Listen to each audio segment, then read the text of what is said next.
Assalamualaikum warahmatullahi wabarakatuh. Saya akan menjelaskan konsep pendidikan menurut Quran surah At-Tahrim ayat 10-12, yang mana ayatnya ialah Bismillahirrahmanirrahim. Daraballahu masalan lilladzina kafaru imra'ata Nuhin wa imra'ata Lut kanata tahta 'abdaini min 'ibadina salihaini fakhanatahuma falam yughni 'anhuma minallahi syai'a وَقِيلَ ادْخُلَا النَّارَ مَعَ الدَّاخِلِينَ وَضَرَبَ اللَّهُ مَثَلًا لِلَّذِينَ آمَنُوا امْرَأَتَ فِرْعَوْنَ إِذْ قَالَتْ رَبِّ ابْنِ لِي عِندَكَ بَيْتًا فِي الْجَنَّةِ وَنَجِّنِي مِنْ فِرْعَوْنَ وَعَمَلِهِ وَنَجِّنِي مِنَ الْقَوْمِ الظَّالِمِينَ وَمَرْيَمَ ابْنَتَ عِمْرَانَ الَّتِي أَحْصَنَتْ فَرْجَهَا فَنَفَخْنَا فِيهِ مِنْ رُوحِنَا وَصَدَّقَتْ بِكَلِمَاتِ رَبِّهَا وَكُتُبِهِ وَكَانَتْ مِنَ الْقَانِتِينَ. Artinya, Allah membuat perumpamaan bagi orang-orang kafir, yaitu istri Nabi Nuh dan istri Nabi Lut. Keduanya berada di bawah pengawasan dua orang hamba kami yang saleh. Tetapi keduanya berkhianat kepada suami mereka.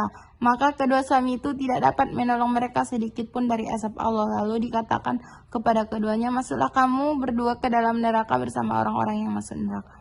Dan Allah membuat perumpamaan bagi orang-orang yang beriman, yaitu istri Fir'aun, ketika ia berkata, ya Tuhanku, bangunkanlah untukku sebuah rumah di sisimu di dalam surga. Selamatkanlah aku dari Fir'aun dan perbuatannya, dan selamatkanlah aku dari kaum yang zalim. Dan Allah juga membuat perumpamaan Maryam, putri Imran, yang memelihara kehormatannya. Lalu kami menyiapkan ke dalam rahimnya sebagian dari roh ciptaan kami. Ia membenarkan kalimat-kalimat Tuhannya dan kitab-kitabnya, dan ia termasuk orang-orang yang taat.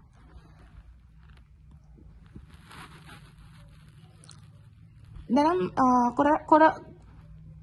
penafsiran Al-Misbah, tafsir Al-Misbah, Quraisy Shihab menjelaskan bahwa di ayat setelah ayat lalu menganjurkan mendidik istri dan anak, memerintahkan untuk bersikap tegas dan terhadap orang-orang munafik dan kafir. Maksud firman ini bahwa hubungan apapun, baik darah, persahabatan maupun perkawinan, tidak akan menolong seorang jika tidak disertai ketaatan kepada Allah dan Rasulnya. Bahkan pertolongan dari Nabi atau hamba saleh pun tidak bermanfaat bagi orang yang ingkar. Istri Nabi Nuh pernah mengatakan kepada kaumnya bahwa Nuh gila, sedangkan istri Nabi Lut memberitahu kaumnya ketika ada tamu di rumah semuanya agar mereka datang melakukan perbuatan keji.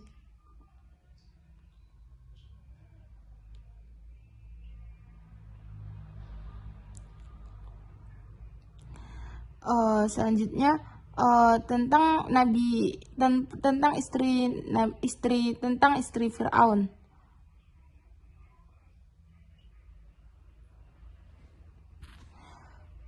Sebagian menyatakan ulama dipanjangkan saat ini disangka karena mengikuti ajaran Nabi Musa. Istri Fir'aun yang dimaksud bukan menemukan Nabi Musa di sang ini, tetapi istri Fir'aun lain yang dilakukan bersama Maniftah. Di sini ialah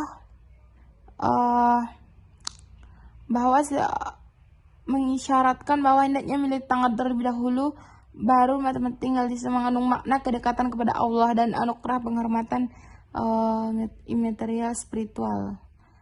Dan doa tersebut menggambarkan kehidupan selanjutnya Maryam. Berarti wanita yang beribadah disebut dalam Al-Quran sebanyak 34 kali dan terbagi dalam 11 surah.